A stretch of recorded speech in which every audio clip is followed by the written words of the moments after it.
Philosophy and Philosophy of Science, organized by the Department of Philosophy, Government College for Women, Thiruvananthapuram. The Department of Philosophy, Government College for Women, was established in 1952 with the introduction of BA degree course. It was upgraded as a postgraduate department in 1972. The department became an approved research center of Kerala University in 1987. Today we have with us our esteemed guest, Professor Sundar Sarukkai. Professor Sarukkai is the founder of the Barefoot Philosophers Initiative. He is the author of several books, such as Translating the World of Science and Language, Philosophy of Science, and What is Science. He is the co-author of The Cracked Mind, an Indian debate on experience and theory, and Experience, Caste, and Everyday Social. He has been actively taking philosophy to different places, conducting workshops for children, and bringing philosophy to the public through his writing in the media. Next, we have the welcome speech by the head of the department, Dr. Nasneen A.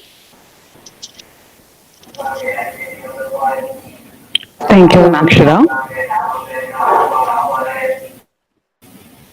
Good morning, one and all. Welcome you all to the Department of Philosophy, Government College for Women, Thiruvananthapuram. As Akshara told, we have today, it's a matter of great pleasure and a matter of pride to have Professor Sundar Sarukkai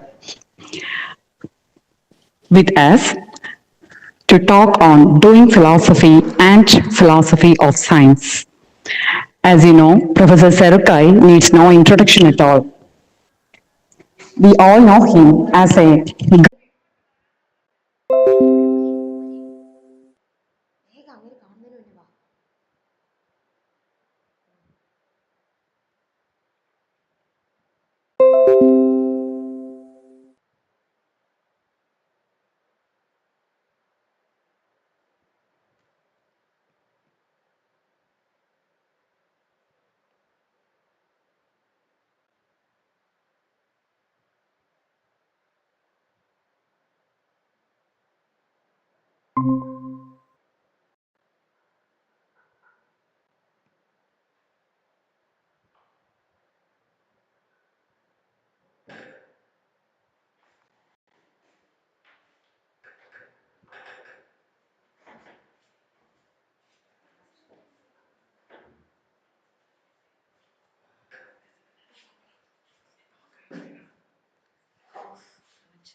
in popular literature among people who talk about philosophy, which is, when you are really depressed and you don't know what to do in life. One of your friends, if you're really saying to your friend, I really don't know what to do, and then their friend will tell you, don't be philosophical. Philosophy is not only with this complex, it is also something which is, moving far away from the reality of life. Being philosophical is to cut your ties with the world, with your engagement with the everyday world. And there are probably reasons for thinking like this, but I'm saying that as philosophy departments, there is a kind of a response that we need to come up with it. There is also another stereotype about us, which is that when people ask us a question, we never give them answers. So they will say, the typical thing they'll tell about all of us when we start we'll be arguing about something for a long time, but then they will say after, no, you tell me the answer. What is your position?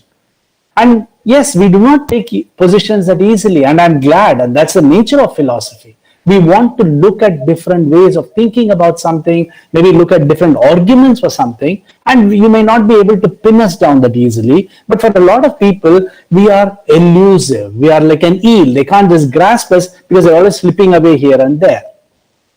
I was in a symposium, a very interesting international meet this weekend on artificial intelligence. And one of the speakers who was also drawing on cognitive science, etc., he began by pointing out that, look, there are many philosophy, etc., and there is a complaint from philosophy about something. And then he says, but philosophers, all that they do is they complain. So that is another, this is in a big symposium where there are serious scholars thinking about it. And it's something which is what they think we do. That is, you tell me something, I'm going to find some fault with you. I'm going to complain that, no, I don't think that is correct.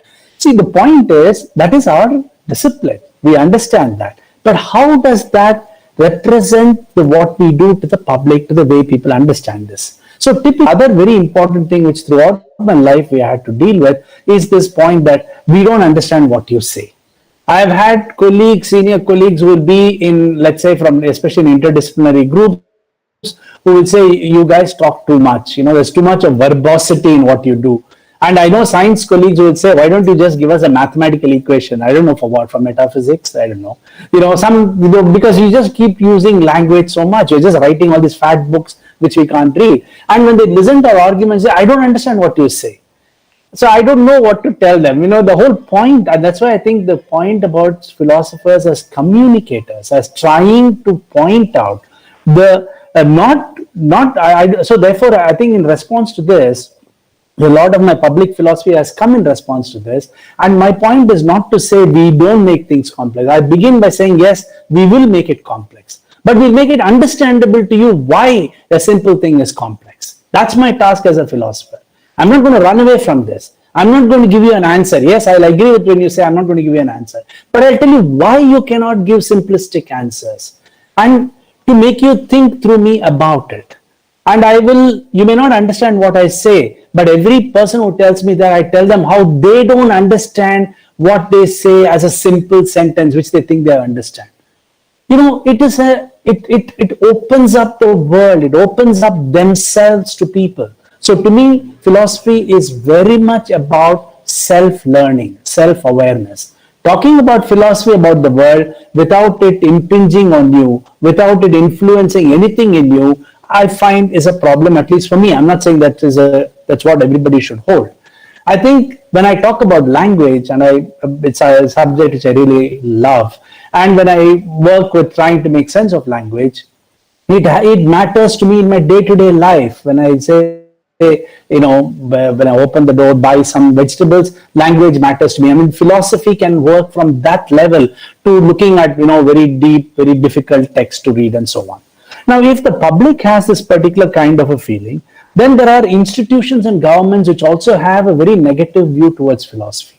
That's why we have an ICPR which has got one of the lowest funding of all government bodies, which has had it in Bangalore, where the big Bangalore University is broken up into three parts. And Bangalore City University started a MA in philosophy.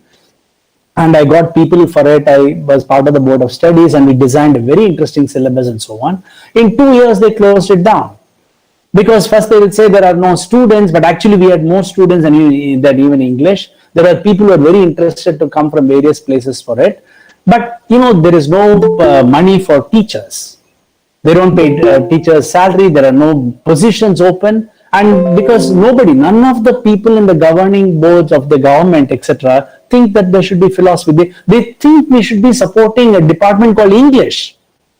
I mean, I have great respect to all my people, colleagues who teach English and so on. That's not what I'm saying. I'm saying as department things, as the way in which disciplines are understood. But they think philosophy, which is the foundation of all disciplines, philosophy, which is the origin of all disciplines, they think is completely irrelevant. Why is that?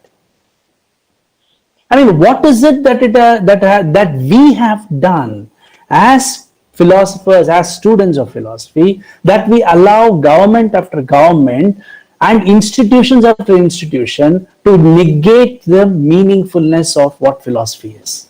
If you look at where there is more money for philosophy departments, like in the IITs and ISERs, because they're very well funded, the central university, like central universities, and they all have a humanities and social science department.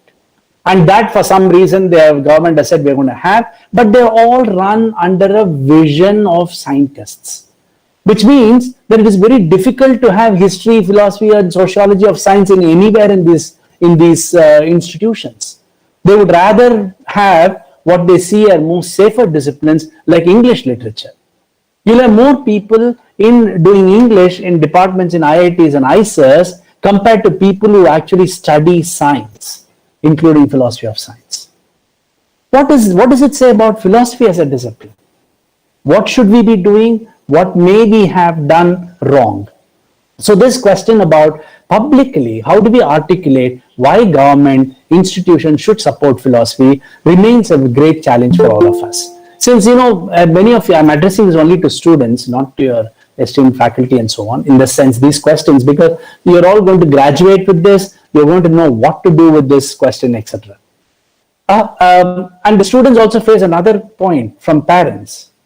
And one of the first things when students say, I'm going to do philosophy, and I've heard this across India from every place, even for students who have wanted to do philosophy, parents will say, why do you want to do philosophy? What job will you get?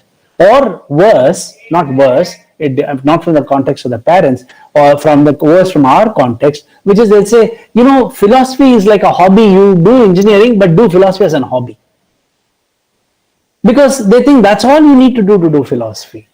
It's something in the evening you come back and do, whatever you think you want to do as philosophy. And that perception is extremely important because our sustenance of departments in the country and promoting students who are interested in doing philosophy seems to be influenced by this idea that there is something fundamentally flawed about the idea of philosophy as a professional degree.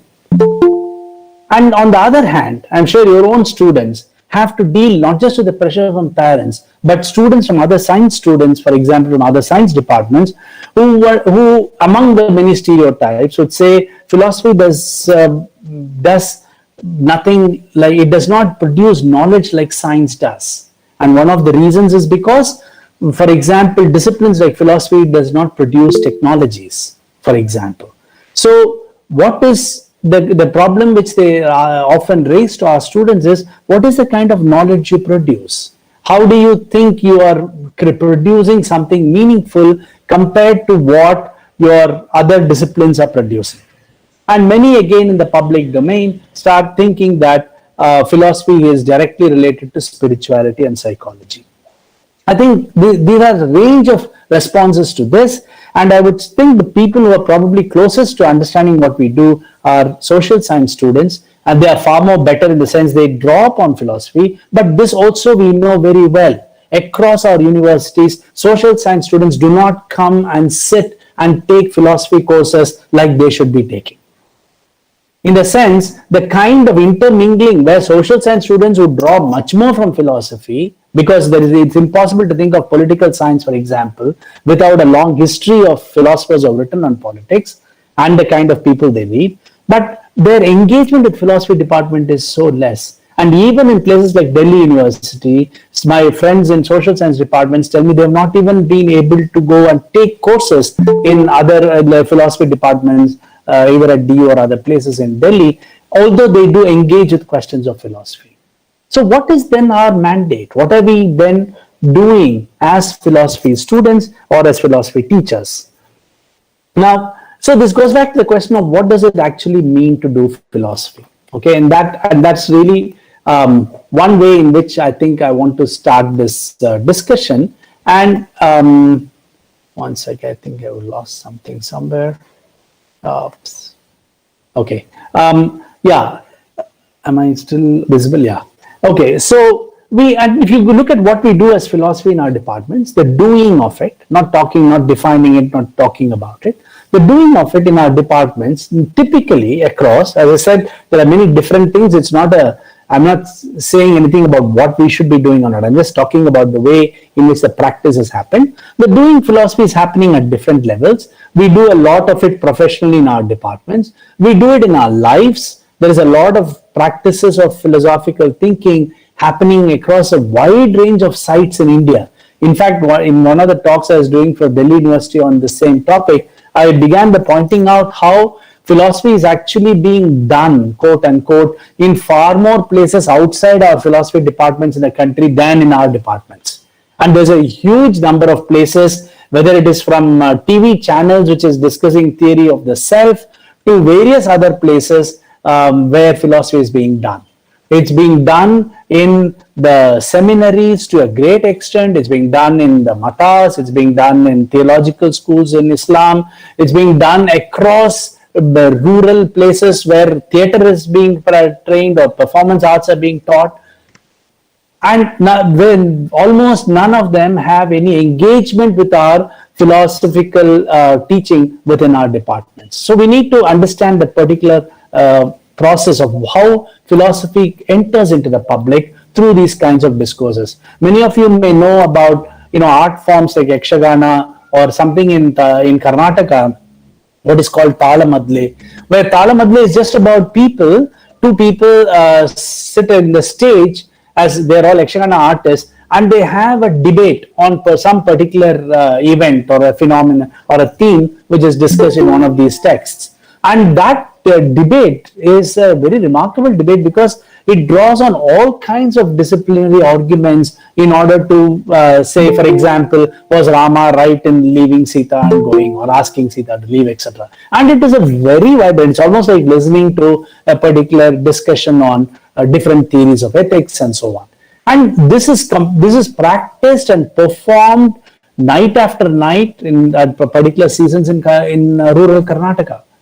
And there is what I'm trying to say is philosophy is being produced and communicated and transmitted in very different ways in these things. So, but what do we do? What have we ended up doing, therefore, what we call as philosophy within departments, largely, traditionally, okay? And there are many differences, and I think there are also many interesting experiments in many of the departments, I'm sure, like yours and so on. But let me give you one particular challenge which philosophy departments have had to face. One of which is that doing philosophy has been largely reduced to reading authors. And I think this is a very important historical question of philosophy.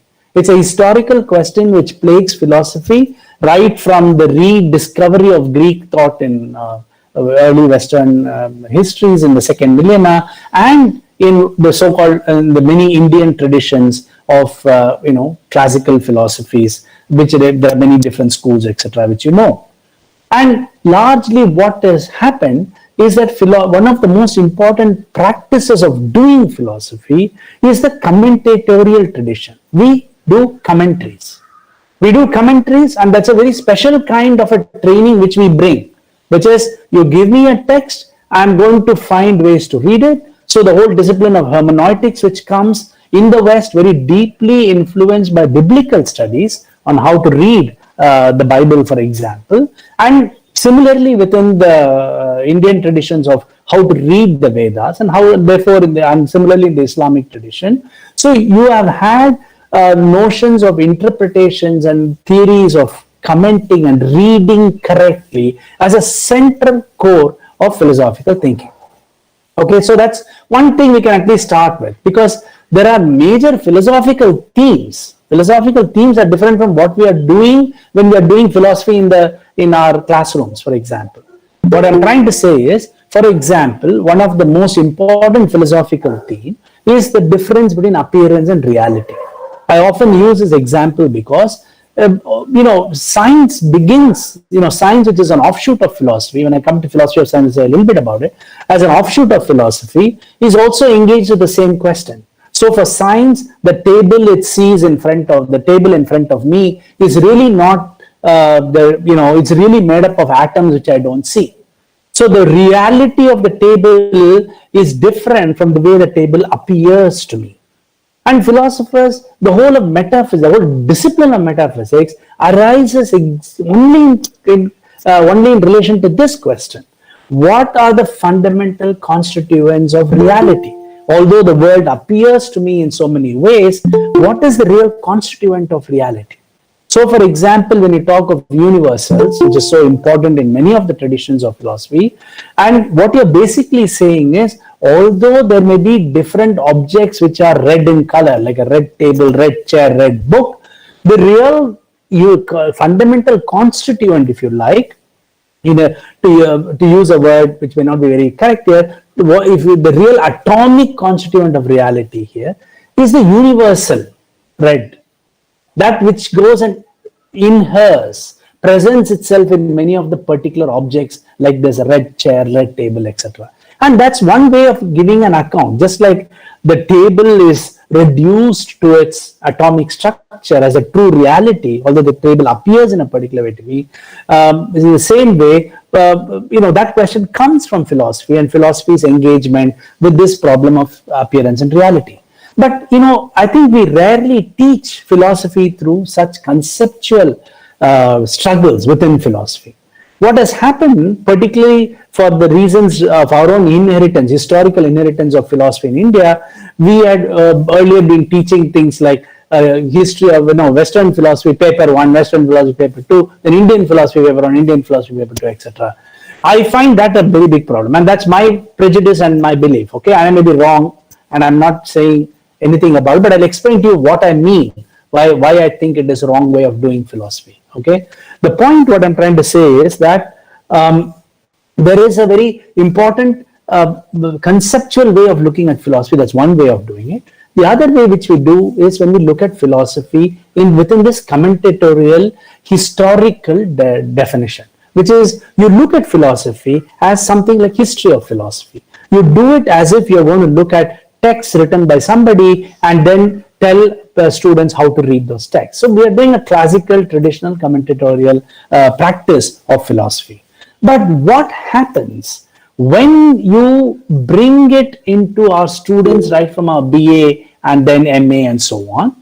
What happens when we do this commentator? Being a commentator is very difficult, as I'm sure at least the teachers would know, because the more senior scholars, they have written about these things. But if you really, as a student who is entering philosophy, and then you think philosophy is, to be able to commentate on something, write critically about something, most often we need a kind of preparation. So I'm going to address that question. So let's assume I accept that my task as a philosopher is to take a text and make sense of it, give commentaries on it, expand on it, show the various aspects of it, etc. And let's assume I accept that. Then how do I do it? The task of philosophy teaching in our departments has to train students to become commentators, if that's what we think philosophy is. Okay, I'm going to go more beyond that. I don't think we should reduce history to the commentatorial tradition. It's a particular practice in particular socio-historical conditions that philosophy does the job of commentating, building upon texts, reading those texts very carefully, and so on. But there is something else which philosophy has to do today, which is actually very closely related to philosophy of science. So when I come to that, I will do that. So what happens when we teach only texts and authors? We teach authors to students. We don't teach philosophy. Okay, one way, if you want me to put it, and please disagree with me, I don't mind that at all. But I'm also saying to provoke the students. I mean, not about anything else about teaching. What I'm saying is, what we teach, we don't teach philosophy. We teach philosophers. So anybody I talk to, generally philosophy students in India, I ask them something, they say, oh, Plato said that, or Foucault said that. And I'm like, yeah, great. I'm very happy Plato said it and Foucault said it. Or, the Nyaya person, one of the philosopher, said it, or something like that. But the point is, I want to understand what does it mean for the student to be able to read a text. So that's why when I started this program in Manipal, I believed that it was very important. The first course in MA which we did was actually called Reading and Writing. It was a semester-long course just on theories of reading, practices of reading, so that students don't think philosophy is about reading 5 books, but to enable them to read any book that they are going to encounter, things which they would never have read, encounter any tradition they have encountered. Not to put them in silos to say, oh, I'm going to read only people, let's say, within phenomenology, or only within analytical philosophy, or only within Indian philosophy. Why should it be? I mean, I didn't think that there was a reason for it.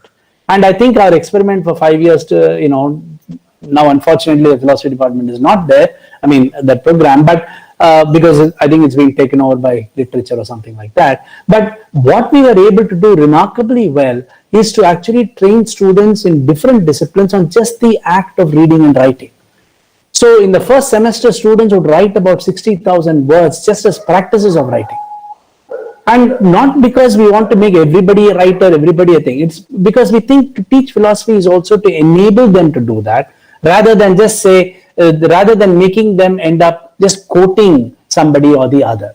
So this attempt to not let students summarize authors, and that's a very important part to train, but I'm saying it gets stuck with students for so long. That was a great challenge we found. I find even today when I do many of my workshops with philosophy students and others, there is a tendency to try and understand philosophy as summarizing what somebody has said. And in all my workshops I do, that's the thing I often keep trying to make to respond to and ask, how do we do this? So I think how to read. So if somebody asked me, why would I teach something on how to read? To me, that is a philosophical problem. So the act of reading, reflecting on the act of reading, knowing what it is that I'm doing when I'm reading, that's actually a philosophical exercise. Maybe science students would never do that, but we would do it because we are functioning, practicing philosophers, where we don't take anything given to us for granted. If the world of appearance and reality is so important to us, why do not we see that the words which we read in a text are just on the world of appearance? And that the ways you need to encounter the reality behind the words, which include questions of meaning and so on, you need a particular method, you need a particular process to do that. And I think that is an extremely important part of how we do this thing, right? So, what has happened because we have become so text-oriented and philosophers-oriented rather than philosophy-oriented is that even when there have been people with the government, when there's pressure for them to draw on philosophy, they have stopped drawing on philosophers. I'll give you a few examples. We have produced so much work on metaphysics, let's take epistemology, right? I mean, that is our domain. We are the ones who know what epistemology is. We are the ones who have thought so much about theory of knowledge, justification, belief, truth, so internalist theory, externalist theory, fallible, reliabilist. I mean, we have done all those typology. We can explain and complicate issues to everybody about what is knowing, what is knowledge. But yet, show me one discipline which uses anything we have produced in epistemology, in philosophy, in teaching their knowledge systems. If we have given answers to what knowledge is, and all disciplines today in our contemporary world, in our university practices, are all about knowledge, right? Scientific disciplines are all about knowledge. Social science disciplines are about knowledge. Knowledge protection is our fundamental task of modern academics. Why is it that none of them think it's important to draw on all the nitty-gritties of so much of work on epistemology we have done? At the most, they may say JTB theory at all, if at all. But you never see that in any of the science texts. There's not even a mention of the idea of the fact that philosophers have spent hundreds of years writing about epistemology for people who are producing knowledge. How do we understand this? What do we do about this? Look at ethics. If there is anything where philosophers would have made some impact, which is our discipline, it is ethics. And what has happened today? In India, the only people teaching ethics, first, most importantly, it began in business ethics because of global concerns. It changed in the MBA programs around the world. So they all started to have one course called business ethics. Then the Medical Council of India has passed a rule as part of their humanities component for medical students. There is something on medical ethics. And medical ethics is also a growing field. And how many philosophy people are actually involved in medical ethics, or how much of philosophy is actually drawn by people in teaching medical ethics? In Manipal, we tried various versions of teaching medical ethics to students, and we had fantastic experience in doing that. But I know in most of the programs in medicine, engineering, and business, the people who teach medical ethics, or people who teach the discipline, the philosophy of ethics, are doctors, engineers, and businessmen. And we are thinking, man, we are writing so many books on ethics and we are trying to formulate so many things on ethics. They don't even think they should be drawing on professional philosophers to come and teach them ethics. And that's what has happened with philosophy of science. Because there are no, many scientists think they do philosophy of science, or they will talk about philosophy of science, without even recognizing that there's a long textual, historical, cultural tradition of doing philosophy of science and how to ask philosophical questions and why do we do this. So, one of the ways I think all this poses a major challenge to us on what we do, how we teach, what our students are prepared for, etc. It's a very ironic thing today in India that the people who are now supporting philosophy are private universities with very large fee structure. It was very odd for me because every time we asked government institutions, public universities, to hire more people in philosophy or start philosophy departments, they said nobody is going to come, who will pay for it, etc. And we showed in Manipal with that experiment of ours, we had excellent students, a very large number of students who wanted to come and study it.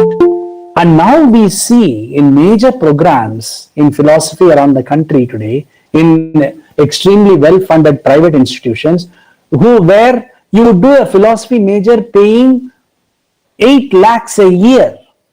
You do a BA program of 3 years for 25 lakhs. Okay, and here we are being told in the government and everywhere else, nobody wants to do philosophy because nobody wants to pay. We'll pay you 100 rupees and you come and do philosophy.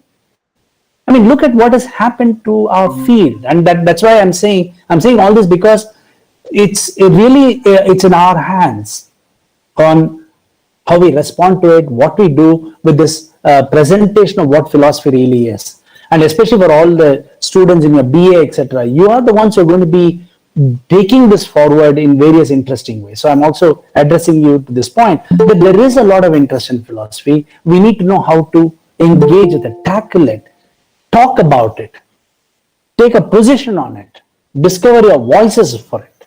That's, I think, a very important task which philosophy has to do, and it cannot do if it hides within texts of philosophy and philosophers, or this philosopher or that philosopher.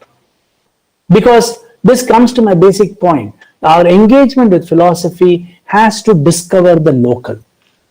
We cannot have an engagement with philosophy which is so decoupled with the local, which is so inorganic, which is so non-creative because of that we'll always be secondary citizens reflecting on some text, some word somewhere here and there.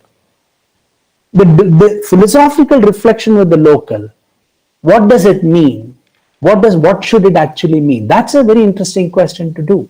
It does not mean we don't read the famous philosophers of all traditions. It does not mean we don't draw upon the Greek tradition, the European tradition, the modernist tradition, the Enlightenment tradition, the Nyaya tradition, the Buddhist tradition, draw upon Gandhi and Ambedkar.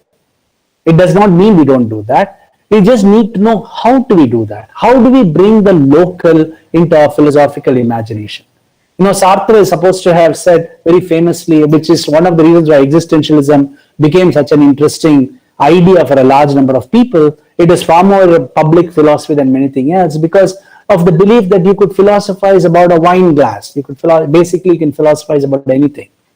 But what does it mean to philosophize about that? How do we train students to say, philosophize about the garbage outside your house?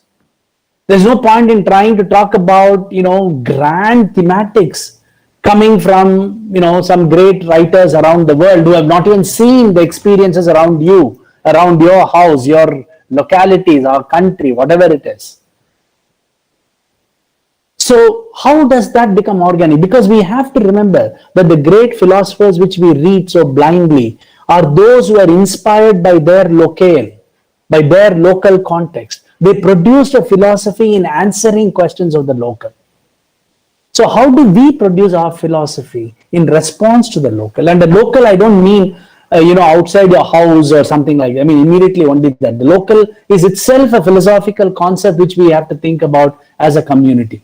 What constitutes a local for us?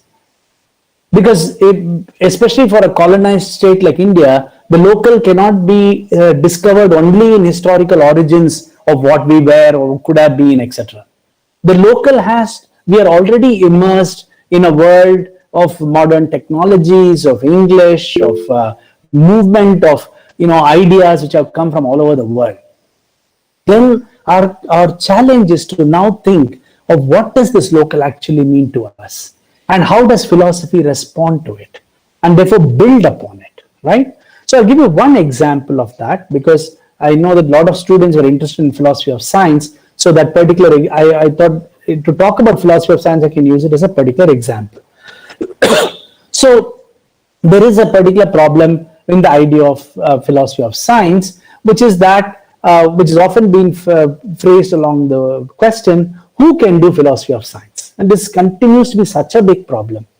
We do not have a program, a dedicated program in philosophy of science in the country, like a 2-year master's program specializing in philosophy of science. Every small country in the world will have major institutes which will have history and philosophy of science programs and sociology of science. The reason we don't do it in India are two. One, the dominance of the scientific community which thinks philosophy of science is anti-science and therefore they don't have to do it. And two, the weakness of the philosophy community which has not been able to come together to build something meaningful about proposing such courses, and the weakness of institutions like ICPR, etc. So, philosophy of science is a very good example of this engagement of philosophy with the local, where the local is science. Okay, so if I'm doing philosophy of science, I'm supposed to do something about science. So when people ask this question, who can do philosophy of science, what they are basically saying is, the person who does philosophy of science, should they be science students who should do philosophy of science, or should they be philosophy students? I'll give you an example. In the early 90s after I joined, or mid 90s after I joined NIAS, we had a meeting with some very good people at Jadavpur University, and they had some excellent philosophers at that. It's been an old, historically well-known department in philosophy. Many of you may know about that. There were some older scholars who were like really good philosophers, like Professor D.P. Chattopadhyay was there, Professor P.K. Mukhopadhyay was there. And actually it was Professor Mukhopadhyay who had organized a meeting at Jadavpur for some of us. And one of the things we wanted to discuss was to create a philosophy of science program in the country, so that people could want to do just philosophy of science as specialization, they could do it.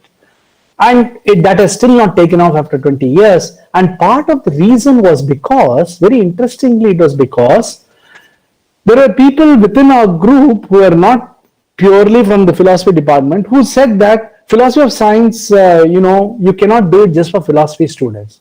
So one of them, and I'm quoting this person verbatim, one of them said in the meeting, he said, if you want to teach relativity theory, Einstein's theory, etc., you need science students, you need many long time to actually teach them. So you can't just start off bringing philosophy students into the philosophy of science program.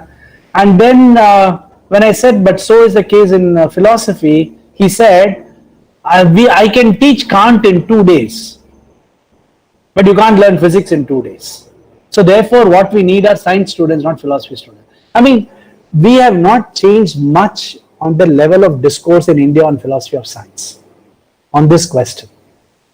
Because it has gone back to the question of what are philosophers of science doing when they talk about science? How do we study science? So many people, I have had students who had wanted to do philosophy of science, and also one colleague who was totally traumatized by the fact, this particular colleague, whose interest was in philosophy of science, but every time he spoke about it, people said, oh, what physics and biology do you know? How much of a science student are you so that you can be able to do philosophy of science?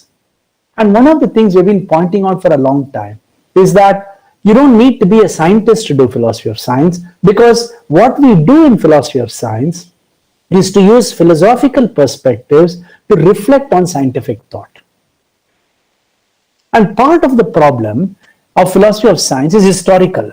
You see, we should remember that although science was a part of philosophy, and as I repeat this so many times, we know that even as a famous person like Isaac Newton, who is in a sense truly the father of modern classical physics, was not called a scientist.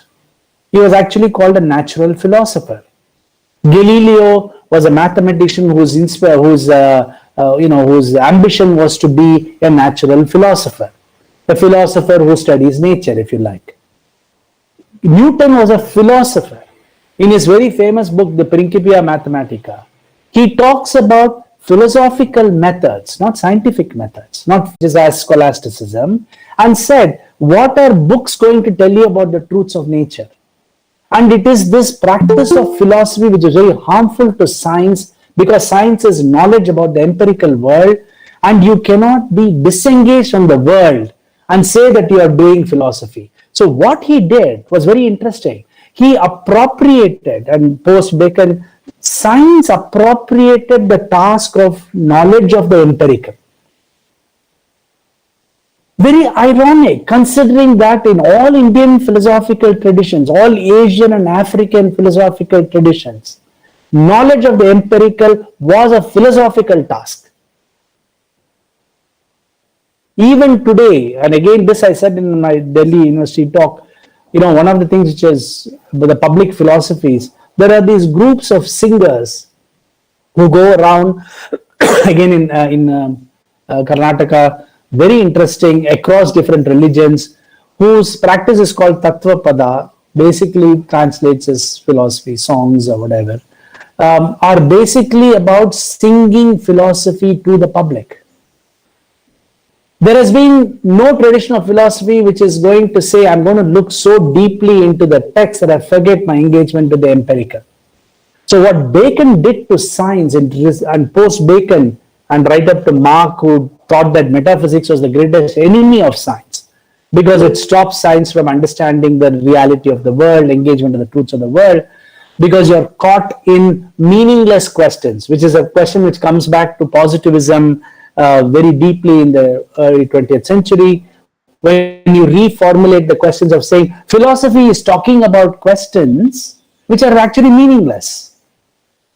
So the whole movement towards verifiability theory, critical theory, etc., goes back to this very fundamental question that, look, either we are stuck within some text and going round and round it, forgetting what's happening around us in the world, or we are asking some questions which sound as if it's very profound, but actually are quite meaningless. So the critique of positivists towards philosophy was radical and drastic.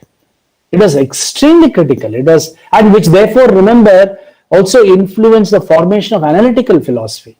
So analytical philosophy arises as a philosophical discipline which tries to mimic the practices of science, which cuts its ties from, Hegelian systemic philosophy as grand systems and so on, and then reposition philosophy by saying, these big meaningless questions are really do not matter.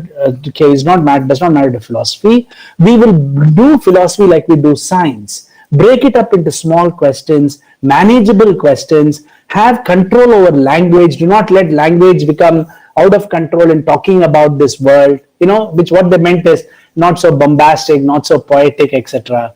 So they were trying to pull philosophy back to certain practices of scientific method. which includes simplicity, smallness, etc., rather than the grand systems.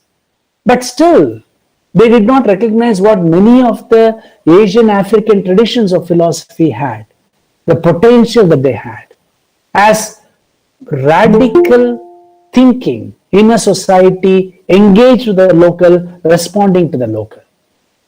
You don't have to look far at all. All you have to do is look at Jainism and Buddhism, which arose as a critique of Brahmanism, which arose as a critique of Vedic Brahmanism, of course, critique of hegemonies of various kinds.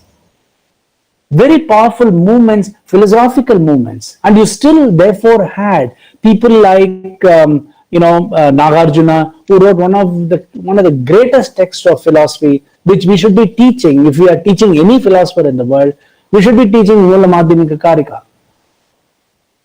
If there is anything for me which can teach a student what it is to learn philosophy and think philosophy, we should be doing that text.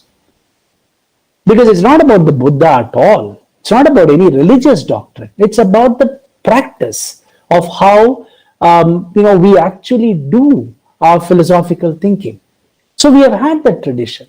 We have always had that tradition, and that is why when in the global philosophical stream, people don't think of people like Gandhi or Ambedkar as philosophers. And I find that very odd. Because we have to understand what does it mean for us to look at philosophy, where you can have philosophy without notions of engagement with the world. Is that even possible? I'm not saying all of us should be doing, it's not activism that I'm talking about. It's intellectual activism, conceptual activism, historical activism. Understanding that history of ideas matter to us in a very important sense. It influences all of us. So when I look at this historical break from science and philosophy, we have to recognize that we have probably in philosophy, when we teach, we are still stuck with certain kind of historical traditions of teaching, but yet we have not had a unified history of teaching philosophy. So one of the ways in which I can give you one example which we did in the Manipal experiment, or the course which we started, is to break this point about Indian philosophy, Western philosophy, Chinese philosophy, African philosophy, etc. Part of the reason was that most of our students thought that the most worthwhile thinking of the world have been produced by a few European white males. Okay? And that's a problem. And this is a larger problem for the decolonization project anyway. Okay? And that's a decolonization project of the global south, not of India. I'm not talking just about India. So, how do they make sense of the fact that students will remember that, when we decide to read an author, we have to remember that we as a reader, much, energy in reading that text, right? And, it is, as some philosophers have called it, a principle of charity when I decide to read one book. Because the moment I decide to read one author, I don't have time to read 10 other authors. I don't have time to go through all the material written by many of the others, right? And when I'm reading that author, I'm reading it with a sense of charity. I'm reading them charitably, because when I'm reading Kant, I'm not thinking about all the problems within the text, but I'm trying to read it in order to understand what Kant as a philosopher is saying. So what I'm trying to say is that this kind of decision on what we do, what is it going to be influenced by? How are you going to decide whether you're going to spend time reading Nagarjuna or you're going to spend time reading Hegel? And that is a question, students may not be able to answer immediately, and that comes as a culture of philosophy, which will come from various people thinking about it, teachers, students, etc. It also comes as a culture of collective reading and collective thinking, which we don't encourage or do in our educational systems as much. It should also come from asking a very critical question. All philosophy students should be asking this question: why am I reading what I am reading? Why am I even doing philosophy? What does it matter to me that I'm reading all this stuff? Has it given you any insight into the world when you have read it? Has it made you understand You can read all kinds of theory on ethics and justice. Has it made you more just being? And again, this is something which we need to learn from the Buddhist tradition, including Nagarjuna and the various commentaries which come from that, which is that these were deeply logical minds, which are nitpicking logical minds. The kind of critical analysis is much greater than or as good as any of the analytical philosophy you'll read today. Yet, they had a very simple principle that no knowledge is valid knowledge unless there is a sense of compassion in that act of learning. Learning is not for saying, I know this so I can do something to you with it. Unless there is an act of compassion which is inculcated within the very spirit of learning and knowing, then that is not the kind of knowledge I am interested in. That could be a summary of the statement of what many of these Buddhist philosophers were doing.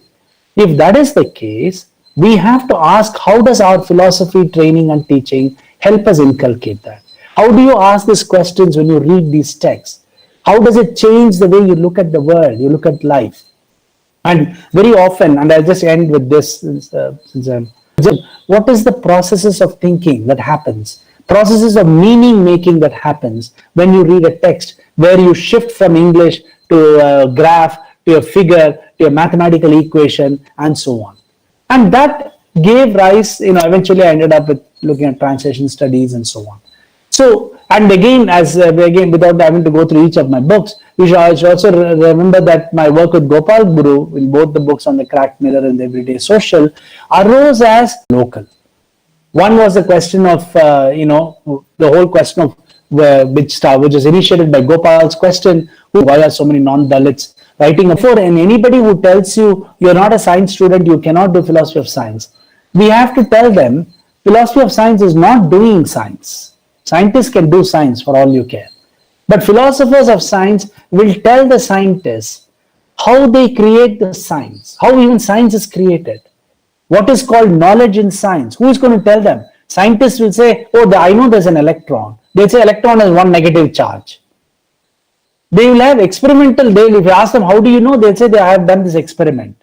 But what we are doing as philosophers is we are giving them the foundations of understanding, how they could even have knowledge of things which are so small. So this is a very famous Kantian question. How is knowledge possible? Even that we are asking, how is scientific knowledge possible? How is mathematics possible? What does it mean to say mathematics is universal knowledge? You talk to every science student and say, 2 plus 2 equal to 4. And the greatest fun I have with science students is to show them why 2 plus 2 doesn't always have to be equal to 4. Or ask them, how do you know that? What is your guarantee that what kind of a knowledge is it that you say 2 plus 2 equal to 4? That act of critically understanding the foundation, that act of critically understanding the concepts which you assume in doing something is what philosophers can do. The best example again is language. All of you, I'm sure, even as your first year BA students, you are all obviously very proficient in speaking. You can speak whatever language you speak very well. You can also write quite well, I'm sure, in many types of writing. Need not be class assignments, but I'm sure you write very well. You read very well. But does that mean that you have understood language like linguists have done? You talk to a linguist who works on Malayalam language, for example, that person will talk about so many kinds of rules and morphemes, how words combine, how phonemes combine, etc., that you'll be quite astounded. You'll say, hey, I've been so good in Malayalam, I thought, but I didn't know the basic rules, linguistic rules behind Malayalam. Should you know Malayalam so much to be able to do, to speak and write Malayalam? We all drive some vehicle or the other, whether it's a cycle or a scooter or something.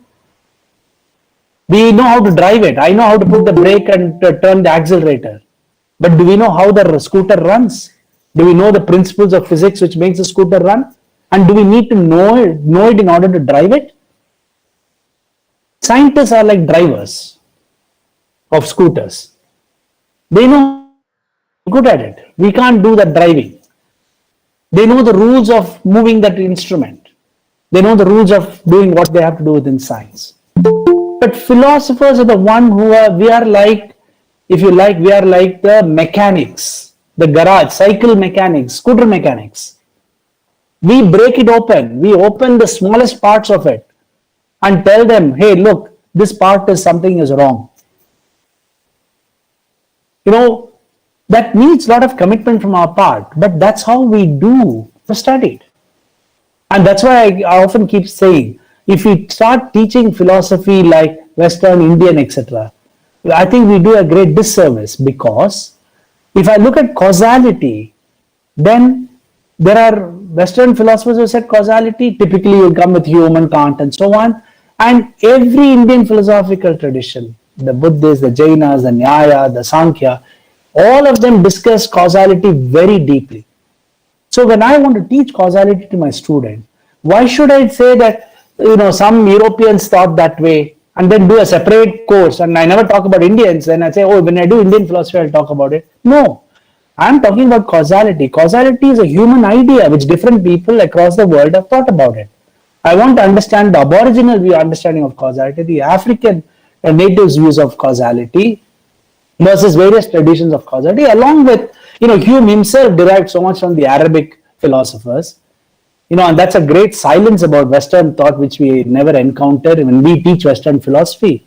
You know, the fundamental conflict with Islam, which promotes a particular kind of Western philosophy which we continue to teach. So all I'm trying to say is we have a very, philosophers can have that capacity to look at concepts across traditions, bring them together, do things with them, which people who are doing things.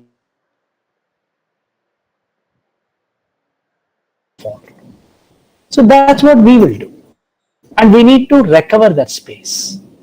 I think once we do that, we will be able to promote a very vibrant, organic, very creative ways of responding to the world, and where we then end up getting taken seriously. Because remember, if you want proof of that, all the philosophers you're sitting and studying in your classes, to be from Plato, Aristotle, to Hume, to Foucault, to whatever, were all people who made knowledge contributions to different problems around them.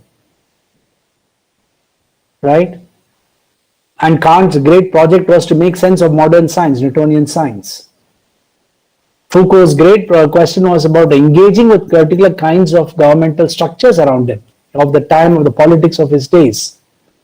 So if they've all done that, and we have a model philosophy of that kind, then how does it become part of our teaching in our day-to-day learning of philosophy? And what is it that we as philosophers can actually lead the country in talking about what is happening in our country today? We should be the public voices, explaining to the people what's happening, understanding those processes, making people stop and think and not just keep running, doing something. So I would think that, you know, with that call to all the students, let me stop here without going on for too long. Thank you for this wonderful opportunity to talk to all of you. And I'm sure these are larger conversations which we can continue. And now we have started this thing. I would also encourage many of you to look at our Barefoot Philosophers website, which is primarily to get public philosophy, people across different disciplines talk to each other, and particularly for students and so on.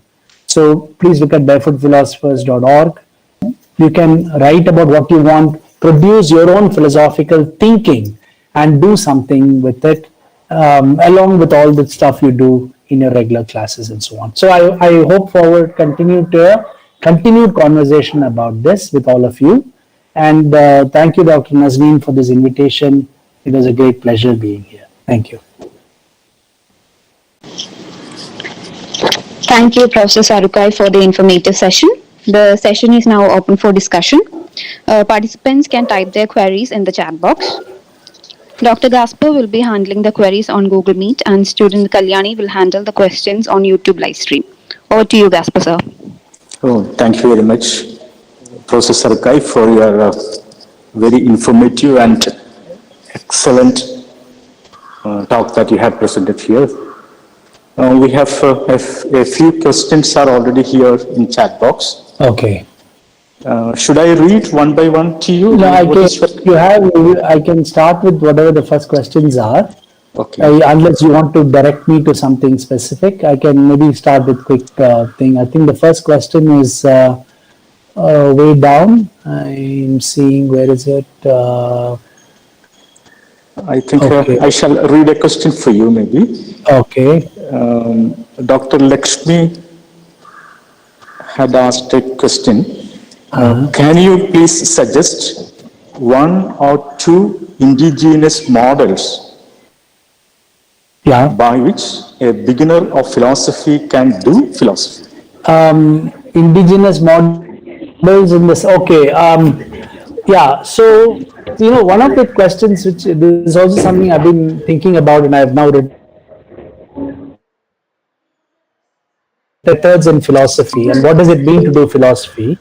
When people often talk about scientific methods and so on, and so very often when students of philosophy come to say, okay, now what should I do? So now I want to philosophize about, let's say, something which happens around you, okay, something which happens in your society.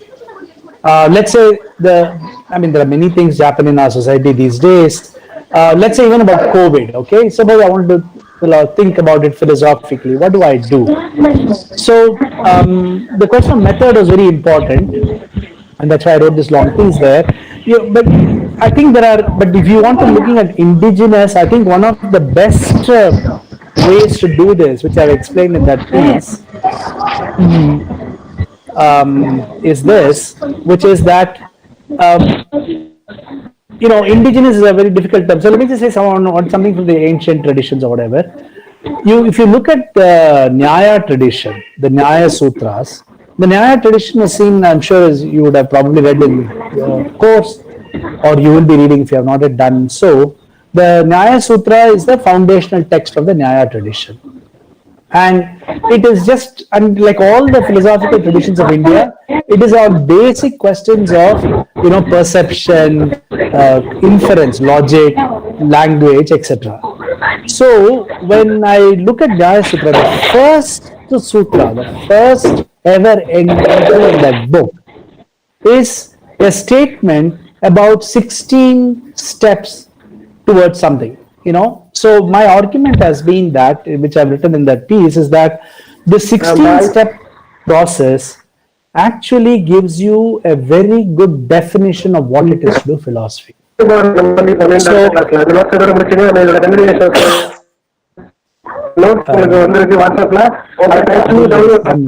Sound? Thank you so much. Bye.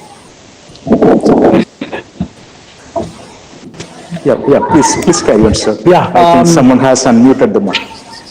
Yeah, so 16-step process will begin by things like there is a doubt and you want to resolve the doubt, and they're looking at valid means of perception, which is, the kinds of objects of seeing, etc. Then you have doubt, for example, whether the tree I see far away is actually a tree or a man, and I want to resolve the doubt. And then it goes on to saying how you resolve the doubt, what types of doubts are there, how you resolve the doubt through a particular form of inference, right? And how structure should be, the famous 5-step syllogism of Nyaya, and what kind of certainty you reach from that, and then how you communicate it. The Nyaya 16-step model is, I think, a classic, one of the best definitions of philosophy that I would interpret as the best definition of philosophy, because it begins with individual perception of the world and ends with the social communication of the world.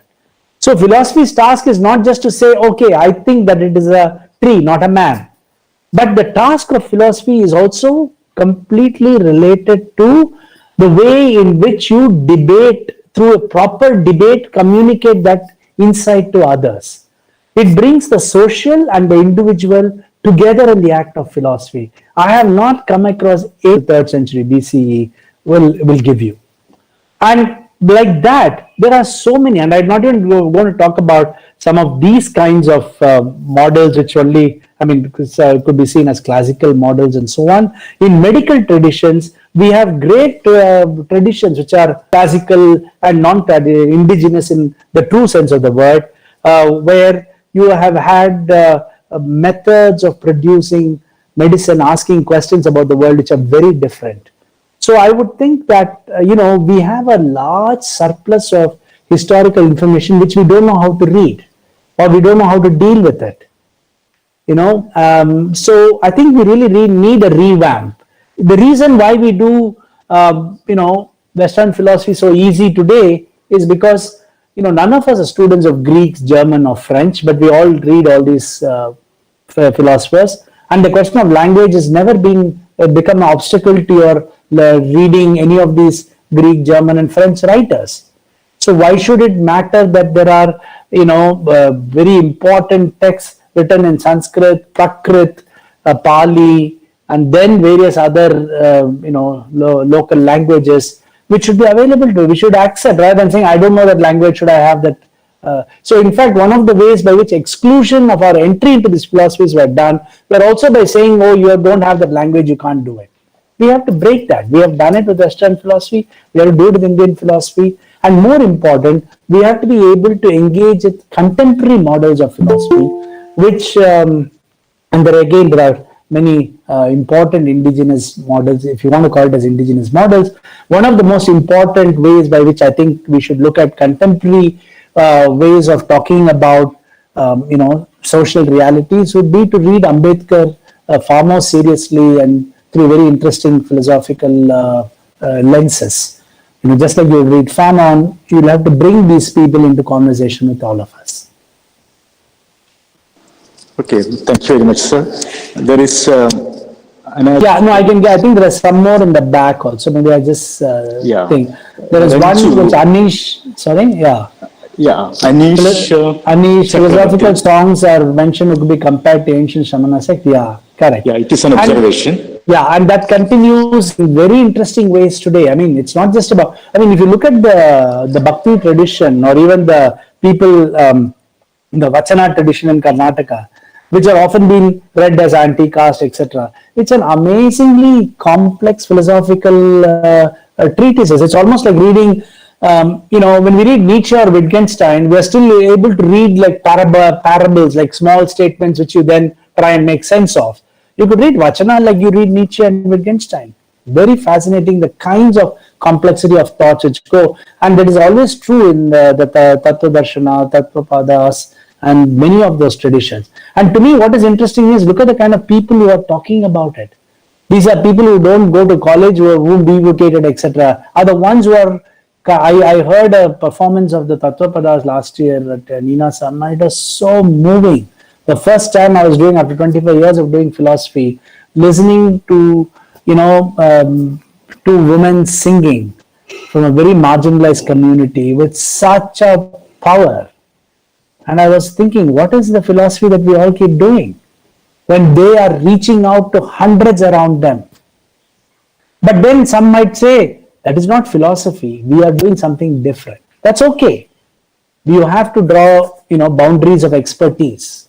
Okay, and definitely we bring different expertise to it. But I'm saying, unlike other disciplines, we have to be more universal, more accommodating, not more exclusionary. Because that is the spirit of philosophy.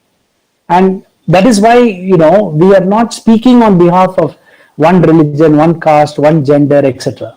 That is the nature of philosophy, that we have to be able to reflect on them right at the foundations. And if you go right to the foundational thinking, then we are all atoms or molecules or DNAs.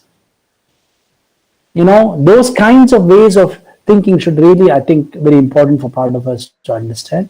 Okay, is there a model, Gasper, is a model, a pattern for thinking? Yeah, okay, this is a very, as I said, a very interesting question. There are a few books now on models in philosophy. I find them very problematic, and that's why I wrote this long piece on this. Hopefully when it gets published, I'll share it with all of you. I think the way there is definitely a model, and there's definitely a pattern. So one of the things which I show there is that many of the questions which philosophy in different philosophical traditions take come from asking very basic thematic questions, like, as I said, appearance, reality. And another major question which is part of, and so appearance reality is a larger question which can find one reflection in analytical philosophy, different kinds of questions in, representations in continental philosophy, for example. You could also see, for example, the location of the human subject. That's an extremely important question too. And that's a question which arises in different ways in different philosophical traditions, whether it is Indian, Western, analytical, continental, etc. So what I'm trying to, and then of course I also point out that the Nyaya Sutra, the first sutra, is actually a complete model of what it is to do philosophy, and which is, the so-called rational tradition of philosophy, etc. So yes, I do model of what it is to do philosophy, and which is, the so-called rational tradition of philosophy, etc. So yes, I do think that there are patterns, and there are not that many patterns which can bring together the different philosophical traditions. So I think this division as saying we're all talking across things may not be completely correct if we go look at the foundational themes which underlie some of these practices. In connection with it, I think Renji is asking a question. Yeah, can we merge science with the religious Yes. concepts? Is that the question? Okay. She's asking about hermeneutic borders, maybe. Hermeneutic what? Sorry? I think she's raising the question related to hermeneutic borders of thinking. Okay, fine. All right, so I think again, this is an interesting question because the idea of concepts, the very notion of a concept itself is a philosophical idea. What we mean by concept, very often people will take for granted. So, for example, in science or in or practice of religion, because religion itself is a much larger term, the theology if you put that within religion, it is engaging with many of the questions of philosophy directly. But in the context of science, you would have people using a large number of concepts. In fact, one of the uniqueness of science is its creation of scientific concepts, which are very vast. Now, a scientist does not necessarily have to understand what those concepts are. Again, one of the best examples, which if any of the science students, harasses you about doing philosophy, you can ask them, it's great that, for the simplest science student will know mass, mass, force is mass into axle, all that stuff. You ask them, what does the concept mass mean? The best and the only answer they can do is if they go back to philosophy to understand how to think about the word mass. Actually, the concept mass has different meanings in philosophy. There's a different historical trajectory to them. And the fundamental struggle about a simple concept like mass is actually philosophical, because in the most simple definition, mass is a definition of matter. And the idea of matter and mass, by the way, as you can see from the use of the term mass, which is both religious connotation and in science, comes from the philosophical difficulty of understanding what is matter. Okay, matter is a really deep problem for metaphysics, right? So you don't know what is this thing called matter, because an object has many qualities, but beyond all the qualities, it seems to have a substance or material or whatever it is that characterizes it. And as you know, if you have done your first course in metaphysics, you would have engaged with some of those concepts. So what I'm trying to say is, scientists will say, I'm going to use the word mass. For me, mass is M, and I can do things with M. I don't need to know all this complex surrounding concepts of what mass is. So the question is not whether we can merge science with religious concepts. The question is how we understand the nature of concepts.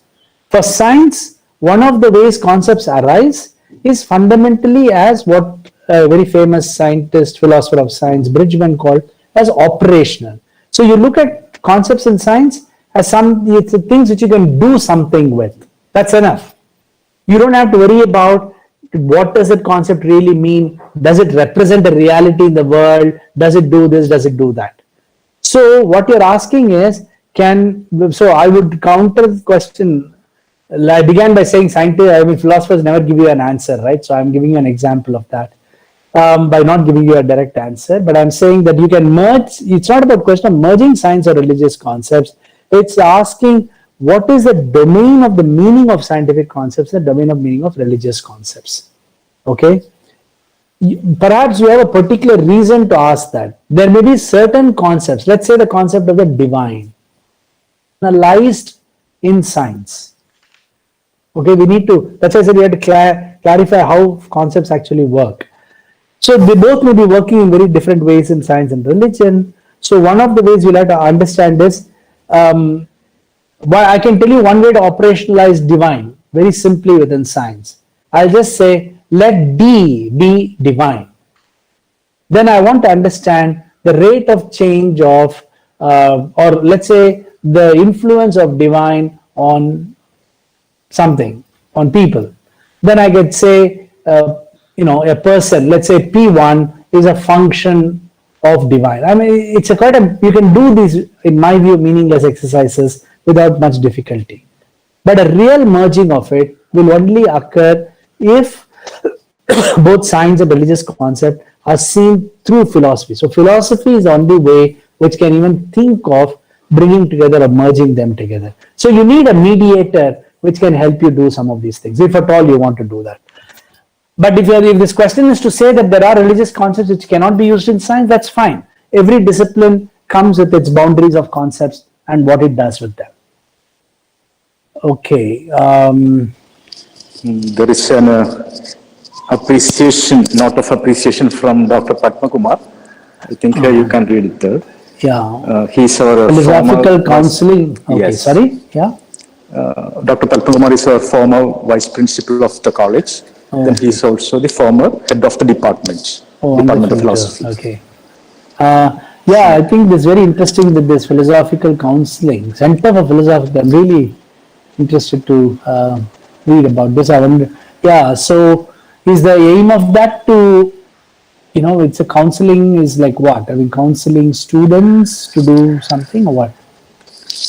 No, it is a center where the diploma certificate is issued. It's a training center actually. Oh, okay. For what? Counseling. In order to practice, as if we are doing psychological counseling. The counseling sessions are conducted by those who are getting training from the center. Oh, it's a training center actually, and the first batch is already passed out, I think.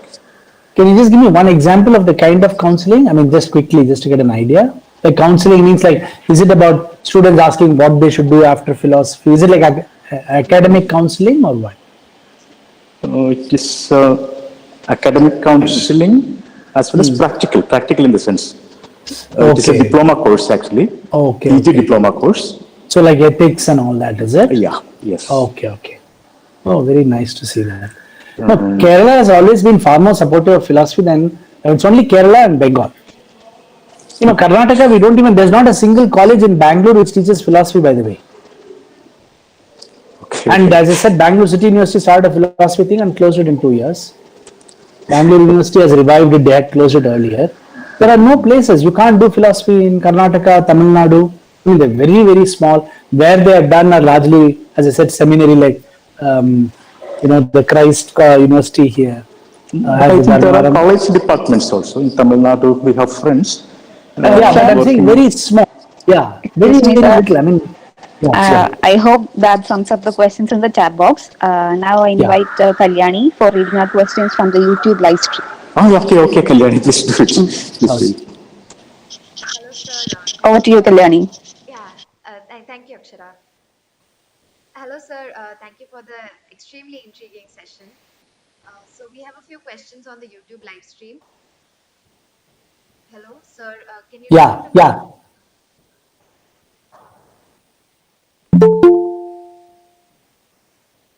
Where is it? Have you typed it down? Kalyani, please continue with the questions. Okay, sir. Okay.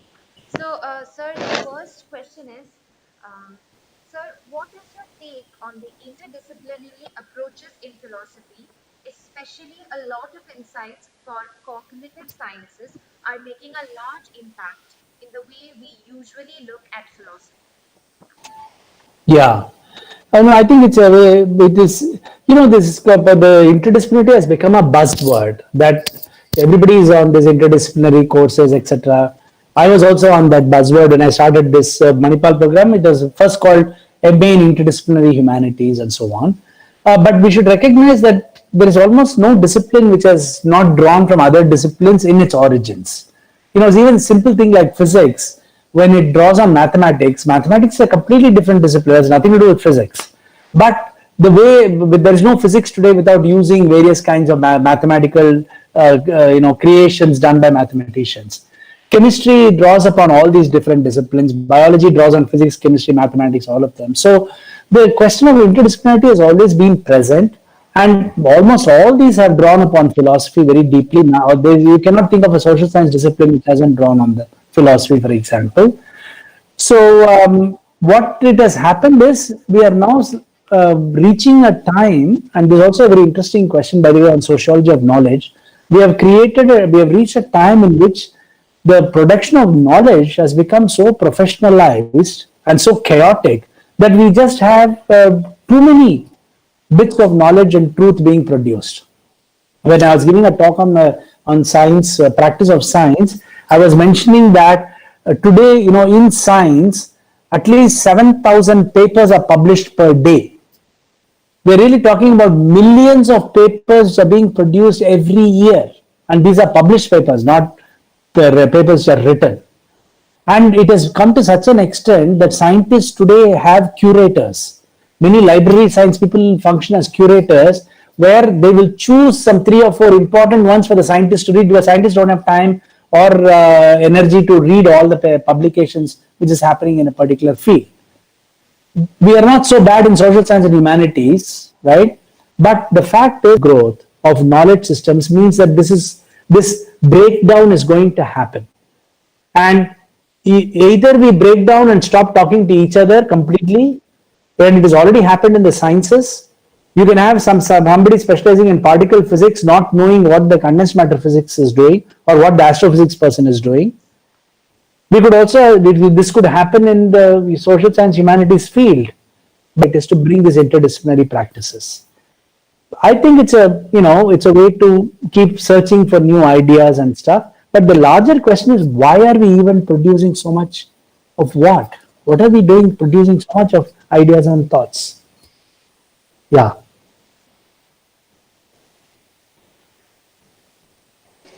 Thank you, sir. Yeah, there are some interesting questions in Google Meet chat box. Sir, Okay. we have Yeah, I was a coming few to other that. questions. Yeah. Master sir, we have a few other questions as well. Yeah. Okay. Yeah, please, Kalyani, please. Sir, the next question is, sir, can you please explain what the culture of philosophy is?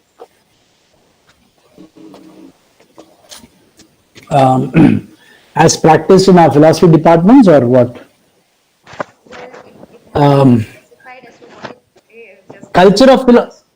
Pardon me? Sorry? just the culture of philosophy. It hasn't been specified as Just the culture of philosophy.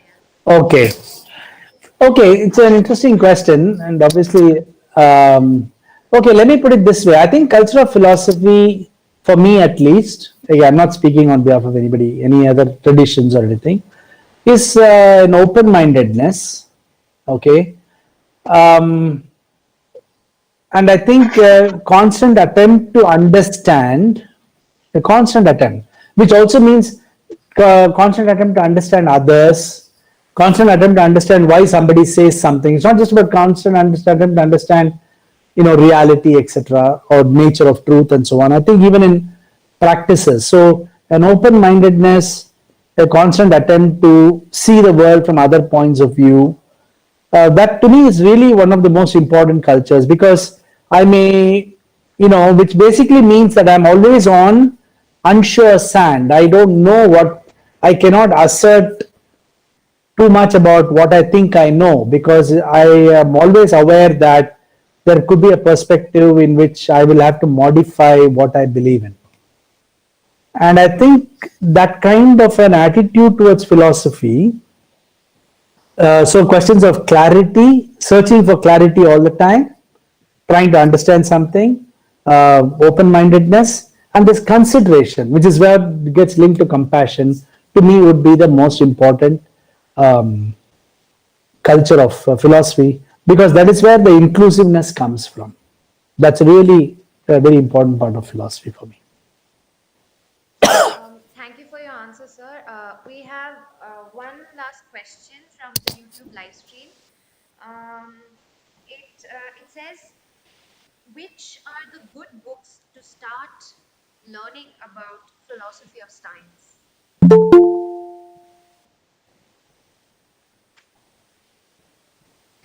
Oh, okay. There are actually large number of. I mean, in the website has a lot of stuff. But at the risk of sounding very immodest, I should also say they should probably look at my book, What is Science? Because it is written as an introductory book for the National Book Trust of India, which is an introduction to philosophy and some themes within ideas of science. That's I think, a very introductory way of looking at some of the questions. And there is a large number, I mean, not large, I think the most important references are actually given in that book. And this book, What is Science, they can download it anywhere from the net for free. So, and then you can look at some of the references in that.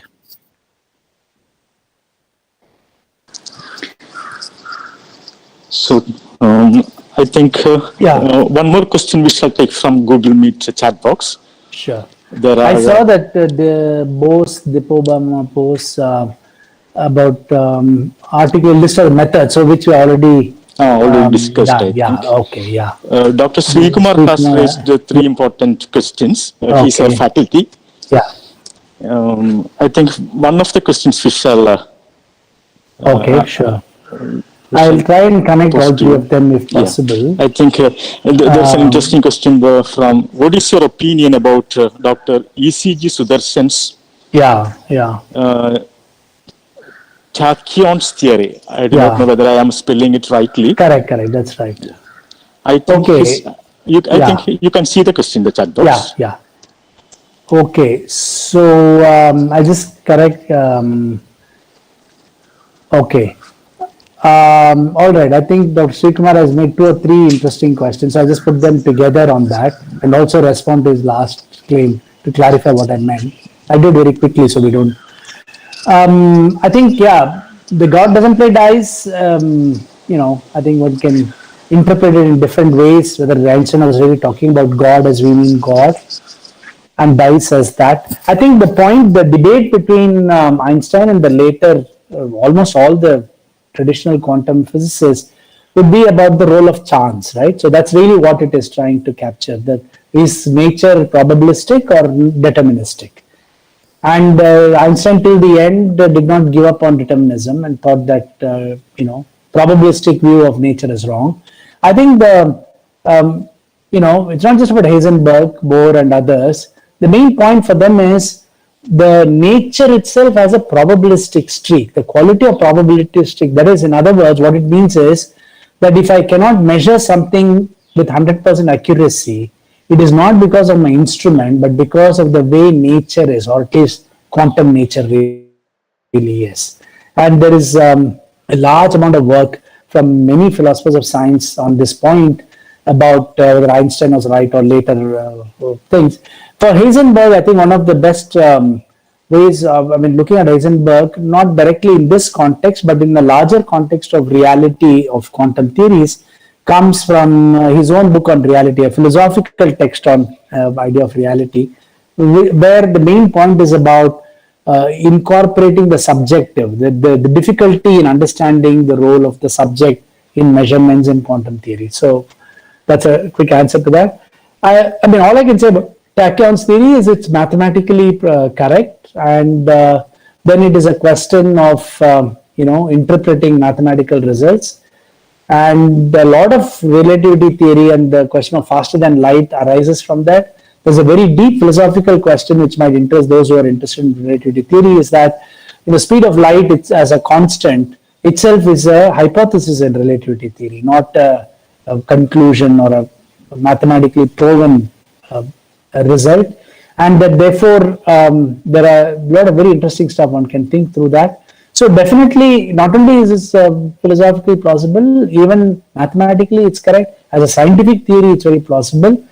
What they don't understand, and this is where physics really, or science really comes into being, is that to reach from below speed of light to faster than speed of light, you have to transcend a barrier, an infinity of some kind.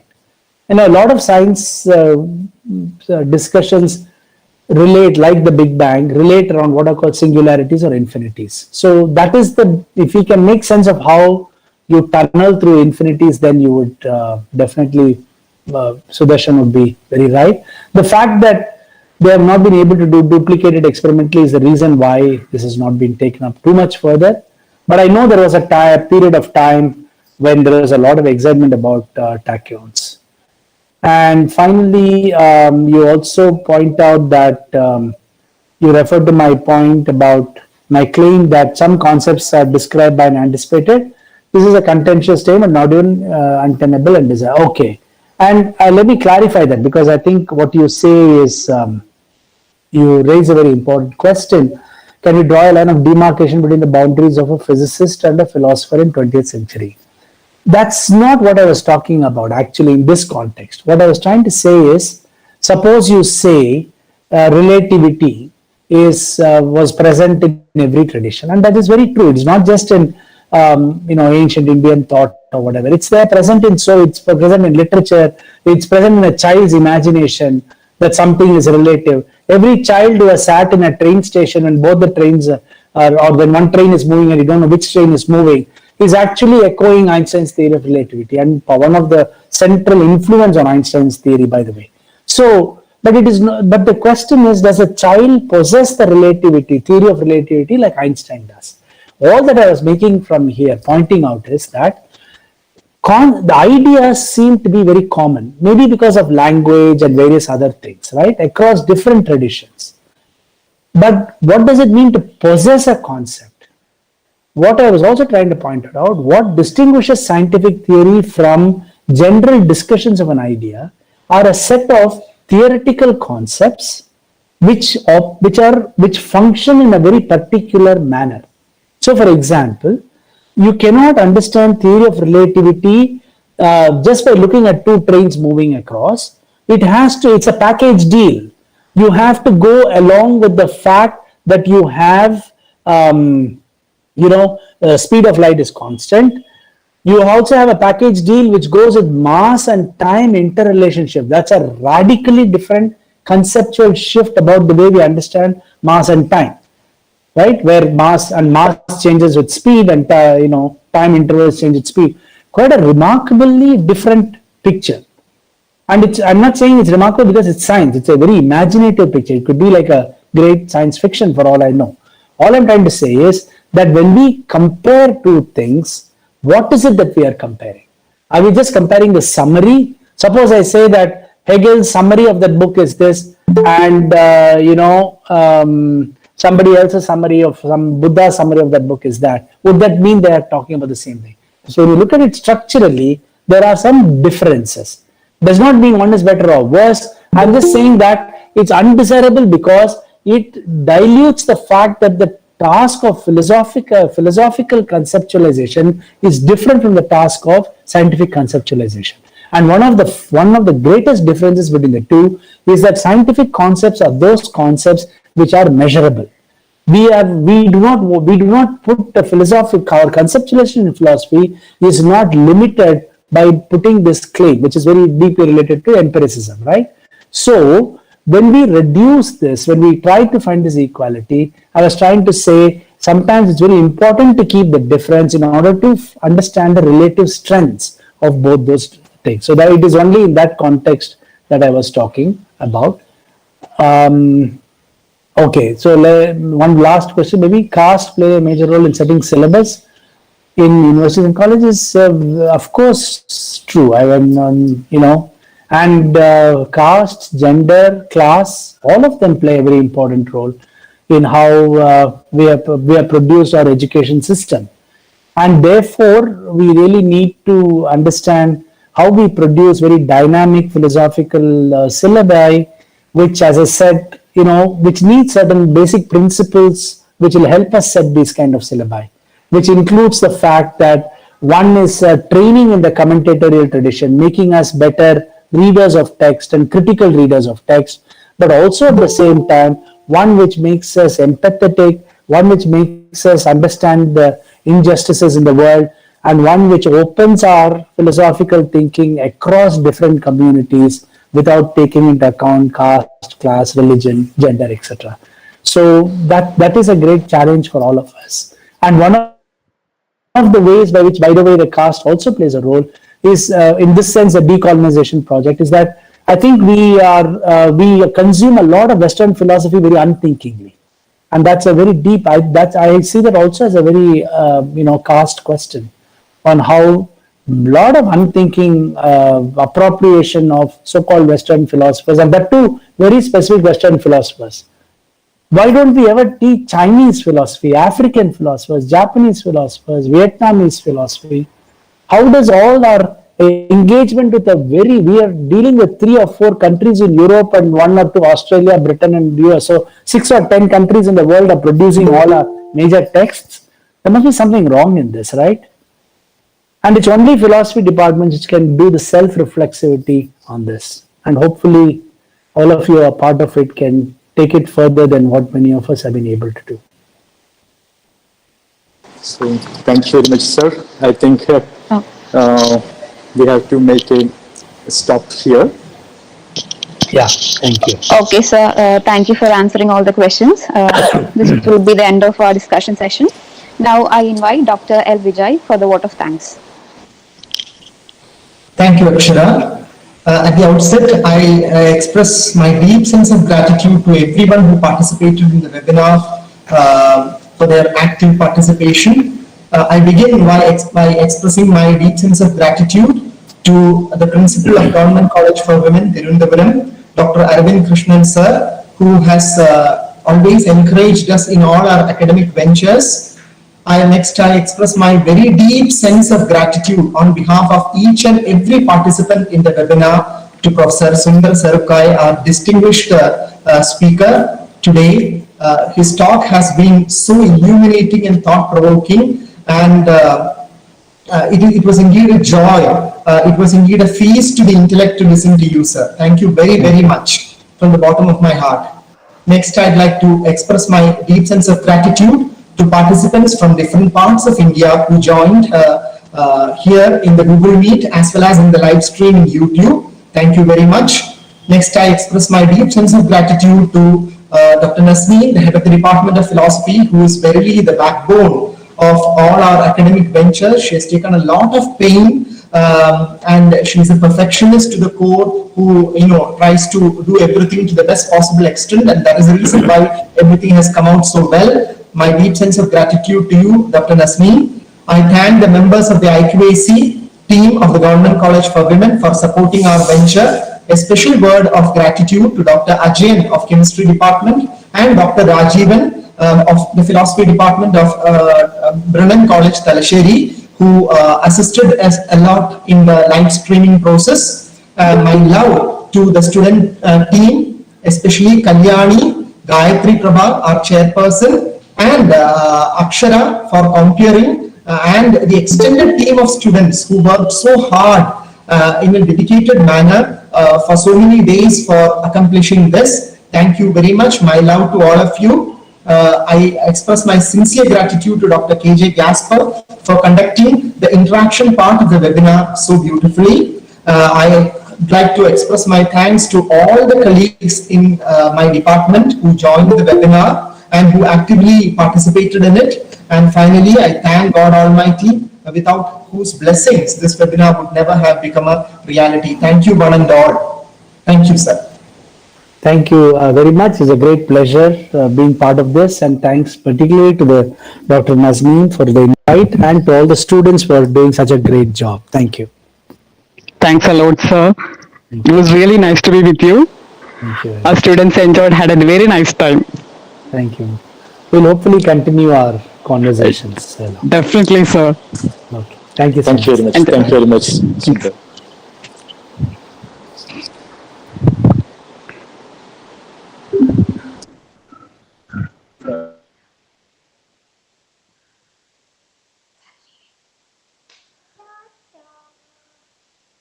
I think we can now exit the meeting, right? yes, yes, we can wind it up. Thank you very much. Philosophy of science. Thank you very much. Hello, Nasneen.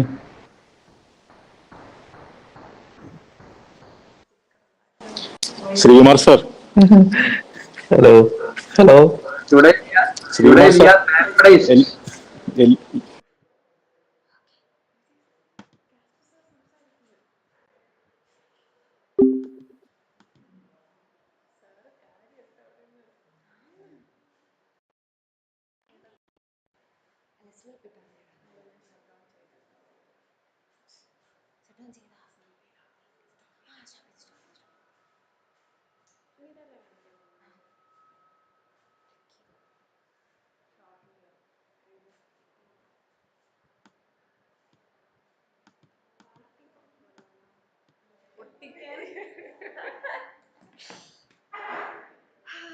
അങ്ങനെ അതിശുഭമായി നടന്നു. ഒരു യുദ്ധം കഴിഞ്ഞ പോലെ.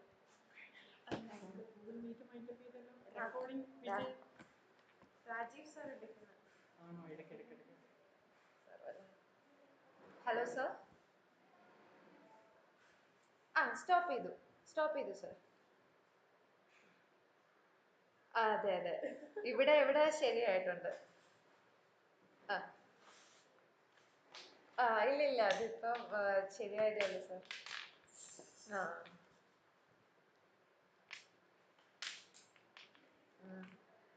Live stop ചെയ്യാൻ ശരിയായി. കാരണം ഇതുപോലെ ഈ പറഞ്ഞ പോലെ ഓവർലോഡിങ് ആകുമ്പോഴേ ലാപ്ടോപ്പ് പതുക്കനെ വർക്ക് ചെയ്യത്തുള്ളൂ. കാരണം ഇഷ്ടംപോലെ സാധനം ഇങ്ങനെ ഒറ്റടിക്കെടുത്ത് വെക്കുമ്പോൾ, പ്രത്യേകിച്ച് സോഫ്റ്റ്വെയർ കൂടെ ആകുമ്പോൾ നമ്മൾ ഇവിടെ നിന്ന് സ്റ്റോപ്പ് ചെയ്യാൻ പറഞ്ഞ് ഞാൻ അവിടെ ഡിസ്കണക്ട് പ്രസ് ചെയ്ത് ഒന്നും പറ്റുന്നില്ല. ഓക്കെ, അപ്പം എൻ സ്ട്രീം കുറെ പേര് ചോദിച്ചു ഇനിയും കാണുമെന്ന്. സീരീസ്